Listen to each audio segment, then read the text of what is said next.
Hi hello नमस्कार. पावसात खावी वाटणारी अशी कुरकुरीत भजी आणि बघा सुपारीचं झाड, तर सुपाऱ्या लागल्या तर भरपूर पडत आहेत.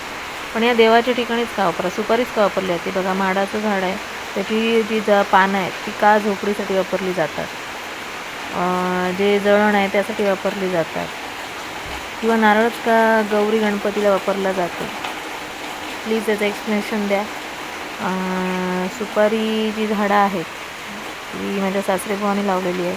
त्याच्या यंदा भरपूर सुपाऱ्या लागल्या, भरपूर मिळाल्या सुपाऱ्या. केळीचं झाड हे का खांब त्याचे वापरले जातात पूजेसाठी, त्याच पानात का जेवलं जातं. आणि कढीपत्ता आहे, त्याचीच का फोडणी दिली जाते आमटीला किंवा वरण भाताला किंवा डाळ म्हणतात त्याला. तर यामागचं काहीतरी रहस्य मला सांगा. बघा किती पाऊस पडतो, थंड पाऊस पडतो, सगळ्या शाळांना सुट्टी जाहीर झाली आहे. जिकडे तिकडे लहान मुलांना किंवा मोठ्यांना, वयोवृद्धांना आजार होऊ लागले थंड पावसामुळे. असं वाटतंय की ऑक्टोबर डिसेंबरचा थंडीचा महिना चालू झाला आहे. भरपूर थंडी लागते. आपण तर घरात राहून काहीतरी घेऊ शकतो, पण जी बाहेर गुरं वासरं आहेत, पक्षी आहेत, त्यांनी बिचाऱ्यांनी काय करावं. झाडावर राहिले तरी त्यांना पावसाचे पाणी हे अंगावर त्यांच्या पडणारच, थंडीने ती मरून जाणार.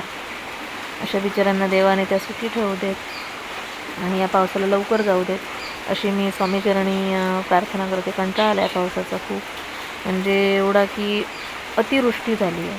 हवा तेवढा तो पडतो आहे, पण एवढा पडतो आहे की खूप असं बोर झालं आहे पावसाने. बाहेर पडायला नको. मुलं शाळेत नाही, त्यांना भिजून येत आहे, ती वैतागत आहेत, त्यांना काहीतरी थोडे सर्दी ताप चालू झालं आहे. तर मी विचारलेल्या प्रश्नांची प्लीज कमेंटमध्ये उत्तर द्या की हे आधी काळी जे करून ठेवले, केळीची झाडे किंवा नारळाचं झाड, नारळाची पानं, केळीची पानं किंवा सुपाऱ्या, कढीपत्ता यांचा वापर हाच का केला जातो. तर प्लीज कमेंट करून सांगा. आणि व्हिडिओ आवडल्यास नक्की लाईक करा, सबस्क्राईब करा, शेअर करा. श्री स्वामी समर्थ. चला बाय.